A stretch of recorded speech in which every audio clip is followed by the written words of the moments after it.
ఓం శ్రీ కార్తీక దామోదర స్వామియే నమః. కార్తీక పురాణం 13వ అధ్యాయము. కార్తీక ద్వాదశి మాహత్యము. సువీర శృతకీర్తి కథ. వశిష్ఠుడు ఇట్లు చెప్పెను. జనకరాజా, కార్తీక మాసమందు చేయదగిన ధర్మములను చెప్పెదను. నీవు స్వచ్ఛమైన మనసుతో వినుము. ఆ ధర్మములన్నీయు ఆవశ్యకములైనవి. రాజా, కార్తీక ధర్మములు మా తండ్రి అయిన బ్రహ్మచేత నాకు చెప్పబడినవి. అవి అన్నీయు చేయదగినవి. చేయని ఎడల పాపము సంభవించును. ఇది నిజము. సంసార సముద్రము నుండి దాటగోరు వారును నరక భయము గలవారును ఈ ధర్మములను తప్పక చేయవలెను. కార్తీక మాసమందు కన్యాదానము, ప్రాతస్నానము, శిష్టుడైన బ్రాహ్మణుని పుత్రునకు ఉపనయనము చేయించుటకు ధనము ఇచ్చుట, విద్యాదానము, వస్త్రదానము, అన్నదానము ఇవన్నీ కూడా ముఖ్యములు. కార్తీక మాసమందు ద్రవ్యహీనుడైన బ్రాహ్మణ పుత్రునకు ఉపనయనమును చేయించు దక్షిణనిచ్చిన ఎడల అనేక జన్మములలోని పాపములు నశించును. తన ద్రవ్యమిచ్చి ఉపనయనము చేయించినప్పుడు ఆ వటువు చేయబడిన గాయత్రీ జపఫలమును వలన పంచమహాపాతకములు భస్మమగును. గాయత్రీ జపము, హరిపూజ, వేద విద్యాదానము వీటి ఫలమును చెప్పుటకు నాకు శక్యము కాదు. 10,000 తటాకములను త్రవ్వించు పుణ్యమును, 100 రావి చెట్లు పాతించిన పుణ్యమును, 100 దిగుడు బావులు, 100 బావులు త్రవ్వించిన పుణ్యమును, 100 తోటలు వేయించిన పుణ్యమును, ఒక బ్రాహ్మణునకు ఉపనయనము చేయించిన పుణ్యముతో 16వ వంతుకు కూడా సరిపోవు. కార్తీక మాసమందు ఉపనయన దానము చేసి తరువాత మాఘమాసమందు గాని వైశాఖ మాసమందు గాని ఉపనయనమును చేయించవలయను. సాధువులు శ్రోత్రియులను అగు బ్రాహ్మణుల కుమారులకు ఉపనయనమును చేయించిన ఎడల అనంత ఫలము కలదని ధర్మవేత్తలైన మునులు చెప్పిరి. ఆ ఉపనయనములకు సంకల్పము కార్తీక మాసమందు చేయవలెను. అట్లు చేసిన ఎడల కలిగడి ఫలమును చెప్పుటకు భూమి అందు గాని స్వర్గమందు గాని ఎవ్వనికి సామర్థ్యము కలదు. పరద్రవ్యము వలన తీర్థయాత్రము దేవబ్రాహ్మణ సంతర్పణము చేసిన ఎడల ఆ పుణ్యము ద్రవ్యదాతకు కలుగును. కార్తీక మాసమందు ధనమిచ్చి ఒక బ్రాహ్మణునకు ఉపనయనమును వివాహమును చేయించిన ఎడల అనంత ఫలము కలుగును. కార్తీక మాసమందు కన్యాదానం ఆచరించువాడు తాను పాప విముక్తుడగును. తన పితరులకు బ్రహ్మలోక ప్రాప్తి కలిగించిన వాడగును. ఓ జనక మహారాజా, ఈ విషయమై పురాతన కథ ఒకటి కలదు, చెప్పెదను, సావధానుడవై వినుము. ద్వాపర యుగమున వంగదేశమున సువీరుడను రాజు కలడు. మిక్కిలి వీర్య శౌర్యములు కలవాడు. అతడు దురాత్ముడు. ఆ రాజు కొంతకాలమునకు దైవయోగము వలన దాయాదుల చేత జయించబడిన వాడై రాజ్యభ్రష్టుడై అరోధవా ఏష ఆత్మనోయత్పత్నీత అను శృత్యుక్త ప్రకారముగా భార్య అర్ధాంగి గనుక ఆమెను కూడా తీసుకొని అరణ్యమునకు పోయి ధనము లేక జీవించుటకై చాలా దుఃఖపడుచుండెడు. ఆ అరణ్యము అందు రాజును భార్యయు కందమూలాదులు భక్షించుచు కాలమును గడుపుచుండిరి. అట్లుండగా రాజు భార్య గర్భవతి అయ్యెను. నర్మదా తీరమందు రాజు పర్ణశాలను నిర్మించెను. ఆ పర్ణశాలయందామె సుందరి అయిన ఒక కన్యను కనెను. రాజు అరణ్య నివాసము, వన్యాహారము అందు సంతాన సంభవము, సంతాన పోషణకు ధనము లేకుండుట మొదలైన వాటిని తలచుకొని తన పురాకృత పాపమును స్మరించుచు బాలికను కాపాడుచుండెను. తరువాత పూర్వపుణ్య వశము చేత ఆ కన్యక వృద్ధి నొంది సౌందర్యముతోనూ లావణ్యముతోనూ ఒప్పియున్నదై చూచువారికి నేత్రానందకారిణి అయి ఉండెను. ఆ చిన్నదానికి 8 సంవత్సరముల వయసు వచ్చినది. మనసుకు బహురమ్యముగా ఉన్నది.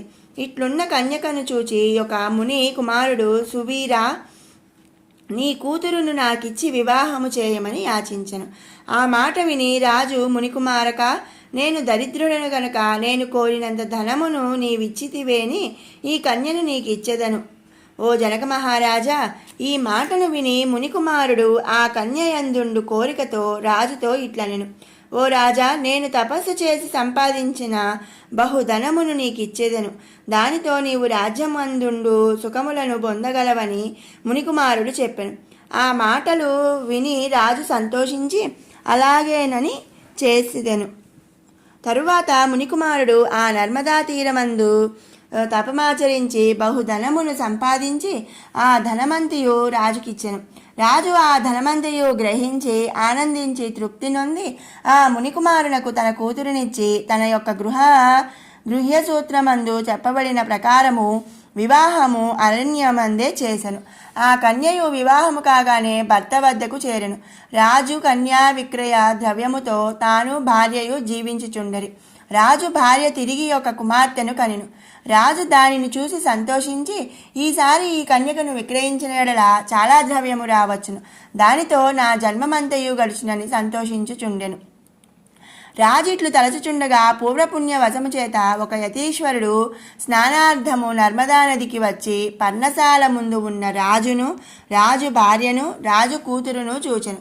చూసి కౌండిన్య గోత్రుడైన ఆ యతీశ్వరుడు దయతో, ఓయి నీవెవ్వడవు, ఈ అరణ్యమంది ఇప్పుడు ఎందుకు ఇట్లున్నావు చెప్పమని అడిగాను.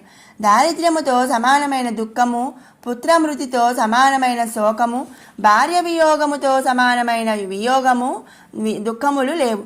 కాబట్టి దారిద్ర్య దుఃఖముతో శాకమూల ఫలాదులను భుజింపుచు ఈ వనమందు నివాసము చేయు కాలము గడుపుచున్నాను. ఈ అరణ్యమందే పర్ణశాలలో నాకు కుమార్తె కలిగినది. ఆ చిన్నదానిని యవ్వనము రాగానే ఒక మునికుమారుని వలన బహుధనమును గ్రహించి వానికిచ్చి వివాహము చేసి ఆ ధనముతో సుఖముగా జీవించుచున్నాను. ఇంకా ఏమి వినగోరితివో చెప్పుము. ఇట్లు రాజు వాక్యమును విని యతి ఇట్లనెను, రాజా, ఎంత పని చేసితివి? మూఢుని వలె పాపములను సంపాదించుకుంటివి. కన్యాద్రవ్యము చేత జీవించువాడు యమలోకమందు అసిపత్రవనమను నరకమందు నివసించును. కన్యాద్రవ్యము చేత దేవఋషి పితరులను తృప్తి చేయుచున్న వానికి పితృదేవతలు ప్రతి జన్మమందును ఇతనికి పుత్రులు కలుగకుండగాక అని శాపము వినిత్తురు. కన్యాద్రవ్యముతో వృత్తిని సంపాదించి ఆ వృత్తి వల్ల జీవనము చేయు పాపాత్ముడు రౌరవ నరకమును పొందును. సమస్తమైన పాపములకు ప్రాయశ్చిత్తము చెప్పబడి ఉన్నది, కానీ కన్యా విక్రయ పాపములకు ప్రాయశ్చిత్తము ఎచ్చటా చెప్పబడలేదు. కాబట్టి ఈ కార్తీక మాసమందు శుక్లపక్షమందు ఈ రెండవ కూతురునకు బంగారు ఆభరణములతో అలంకరించి కన్యకను దానము ఇచ్చి వివాహము చేయుము. కార్తీక మాసమందు విద్యా తేజశీలయుక్తుడైన వరుణకు కన్యాదానము చేసినవాడు గంగానది సమస్త తీర్థములందు దానములు చేసడివాడు పొందడి ఫలమును యథోక్త దక్షిణాయుతముగా అశ్వమేధాది యాగములను చేసినవాడు పొందే ఫలమును పొందును. ఇట్లు యతి చెప్పగా విని రాజు సకల ధర్మవేత్త అయిన యతీశ్వరునితో నీచుడై ధనాశతో ఇట్లనెను, బ్రాహ్మణుడా, ఇది ఏమి మాట? పుత్రధారాదులు, గృహక్షేత్రాదులు, వస్త్రాలంకారుదులు ఉన్నందుకు దేహమును సుఖపెట్టి భోగించవలెను గాని ధర్మమనగా ఏమిటి? పుణ్యలోకమనగా ఏమిటి? దానమనగా ఏమిటి? ఫలము అనగా ఏమిటి? ఎట్లయినా ధనమును సంపాదించి భోగించుట ముఖ్యము. నా ఈ రెండవ కూతురును పూర్తిగా ద్రవ్యమిచ్చువానికిచ్చి ఆ ద్రవ్యముతో సుఖభోగములను పొందేదను. నీకెందుకు? నీ దారిని నీవు పొమ్ము. ఆ మాట విని యతి స్నానము కొరకు నర్మదా నదికి పోయిను. తరువాత కొంతకాలమునకు ఆ అరణ్యమందే సువీరుడు మృతి నొందగా యమదూతలు పాశములతో వచ్చి రాజు కట్టి యమలోకమునకు తీసుకొని పోయిరి. అచ్చట యముడు వానిని చూసి కళ్ళెర్ర చేసి అనేక నరకములందు యాతనలను పొందించి అసిపత్రవనమందు రాజు పితరులను కూడా పడవేయించెను. అసిపత్రమనగా కత్తులే ఆకులుగా గల వృక్షములతో కూడిన చిక్కని వనము. ఈ సువీరుని వంశమందు శృతకీర్తి అనువాడొకడు సమస్త ధర్మములను 100 యజ్ఞములను చేసి ధర్మముగా రాజ్యపాలనము కావించెను. స్వర్గమునకు పోయి ఇంద్రాదుల చేత సేవించబడుచుండెను. ఈ శృతకీర్తిని సువీరుని పాపశేషము చేత స్వర్గము నుండా తాను నరకమునబడి యమయాతనల నొందుచు ఒకనాడు, ఇది ఏమి అన్యాయము? పుణ్యము చేసిన నన్ను యమలోకముందుంచి నారని విచారించుకొని ధైర్యముతో యమునితో నిట్లనెను, సర్వమును తెలిపిన ధర్మరాజా, నా మనవి వినుము. ఎంత మాత్రమున పాపమును చేయని నాకు ఈ నరకం ఎందుకు వచ్చినది? అయ్యో, ఋషీశ్వరులు చెప్పిన ధర్మములన్నీ వృధాగా పోయినవే. ఇదిగాక స్వర్గమందున్న నాకు నరకమున పడుట ఎందుకు కలిగినది? శృతకీర్తి ఇట్లు చెప్పిన మాటలను విని యముడు పలికెను. శృతకీర్తి, నీవన్న మాట సత్యమే, కాని నీ వంశస్థుడు సువీరుడను వాడు ఒకడు దురాచారుడై కన్యాద్రవ్యము చేత జీవించినాడు. ఆ పాపము చేత వాని పితరులైన మీరు స్వర్గస్థులైనను నరకమందున్నారు. తరువాత భూమి అందు దుష్టయోనులందు జన్మించెదరు. శృతకీర్తి వినుము. సువీరుని యొక్క రెండవ కుమార్తె ఉన్నది. నర్మదా నది తీరమందు పర్ణశాలలో తల్లి వద్ద ఉన్నది. దానికింకనూ వివాహము కాలేదు. కాబట్టి నీవు నా ప్రసాదము వలన ఈ దేహముతో అచ్చటికి పోయి అచ్చటనున్న మునులతో ఈ మాటను చెప్పి కార్తీక మాసమందు ఆ కన్యను యోగ్యుడైన వరునికిచ్చి కన్యాదానము పెండ్లి చేయుము. కార్తీక మాసమందు సర్వాలంకారయుక్తమైన కన్యను వరునికి ఇచ్చి వాడు లోకాధిపతి అగును. శాస్త్ర ప్రకారము కన్యాదానము ప్రశస్తము. అట్లు కన్యాదానము చేయుటకు కన్యా సంతానము లేనివాడు ఒక బ్రాహ్మణునకు ధనమిచ్చిన ఎడల ధనదాతయును లోకాధిపతియును అగును. కన్యలు లేనివాడు 2 పాడి ఆవులనిచ్చి కన్యకను తీసుకొని వరునికి ఇచ్చి వివాహము చేసిన ఎడల కన్యాదాన ఫలమును పొందును. కాబట్టి నీవు శీఘ్రముగా పోయి బ్రాహ్మణులకు కన్యామూల్యము ఇమ్ము. దాని చేత నీ పితరులందరూ తృప్తి పొంది నిత్యము సంతోషింతురు. శృతకీర్తి యముని మాట విని అట్లేనని యమునకు వందనమాచరించి నర్మదా తీరమందున్న కన్యను సువర్ణాభరణములతో కార్తీక శుక్ల పక్షమందు ఈశ్వర ప్రీతిగా విద్యుక్తముగా కన్యాదానము చేసెను. ఆ పుణ్యమహిమ చేత సువీరుడు యమపాసం విముక్తుడై స్వర్గమునకు పోయి సుఖముగా ఉండెను. తరువాత శృతకీర్తి 10 మంది బ్రహ్మచారులకు కన్యామూల్యమును ఇచ్చెను. దాని చేత వాని పితరులందరూ విగతపాపులై స్వర్గమునకు పోయిరి. తానును యథాగతముగా స్వర్గమును చేరెను. కాబట్టి కార్తీక మాసమందు కన్యాదానం ఆచరించువాడు విగత పాపుడగును. ఇందుకు సందేహము లేదు. కన్యామూలము ఇవ్వలేని వారు మాటతోనైనా వివాహమునకు సహాయము చేసిరేని వారి పుణ్యమునకు అంతము లేదు.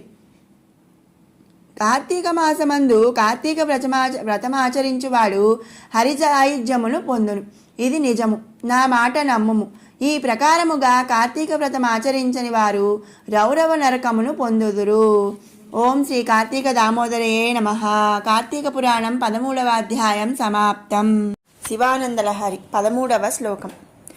అసారే సంసారే నిజ భజన దూరే జడధియా భ్రమంతం మామంధం పరమ కృపయా పాతుముచితం మదన్యః కో దీనస్తవ కృపణ రక్షాతి నిపుణః త్వదన్యః కో వా మే త్రిజగతి శరణ్యః పశుపతే. పశుపతి, నిస్సారమైనది ఆత్మానుసంధానానికి దూరమైనది అయిన సంసారంలో పరిభ్రమిస్తూ ఆత్మానాత్మ వివేకము లేని అంధుడనైన నన్ను కృపతో స్వరూప జ్ఞానం ప్రసాదించి రక్షించడం నీకు తగి ఉన్నది. దీనులను రక్షించడంలో నిపుణుడు, నన్ను రక్షింపదగ్గవాడు ముల్లోకాల్లోనూ నీకంటే మరొకడెవరున్నారు?